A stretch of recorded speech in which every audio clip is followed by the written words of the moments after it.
These are some best debugging practices I could have come up with. Use the print function. When you have a problem, it's likely that the print function is going to solve it. Use descriptive messages. Should include the line number, variables necessary for the section, possibly some conditions if necessary. If in loop, recursing or try capturing the iteration number and the data that is passed.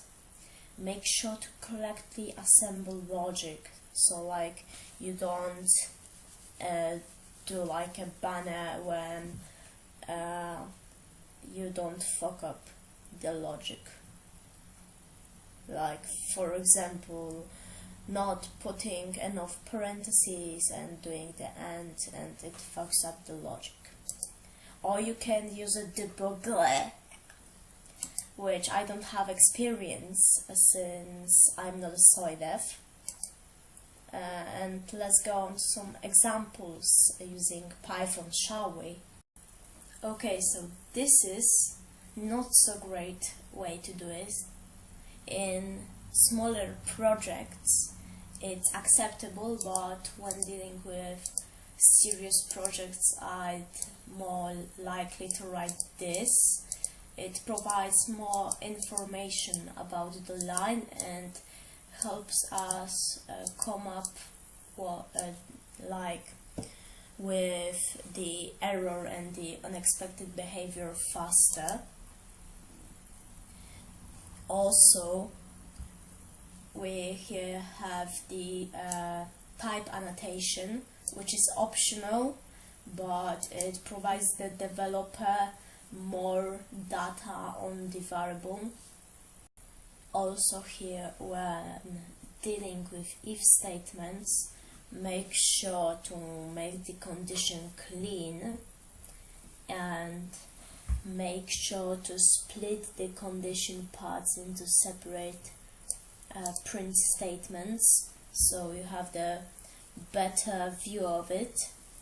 And here you just have the final output, and that's bad because you'd have to make too many calculations in your brain just to process that, and they might be incorrect.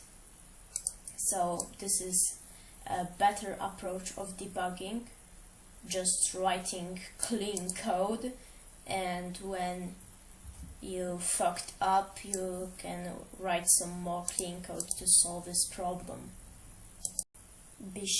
Be sure to correctly assemble logic. In the previous example, this if statement and this one, this one's wrong because it's incorrectly assembled logic, but this will run because we fixed the logic. Make sure that the math is okay.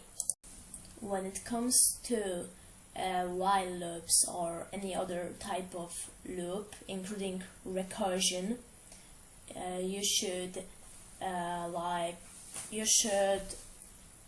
include in your debug message the iteration number, so it's more clear.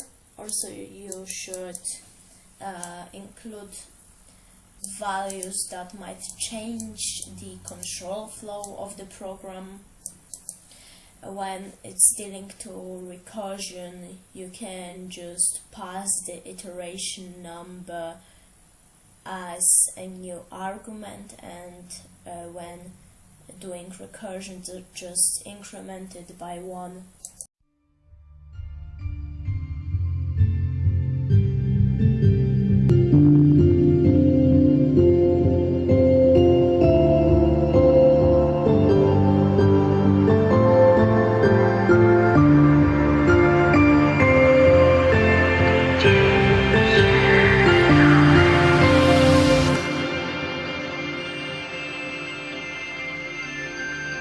Fuck you.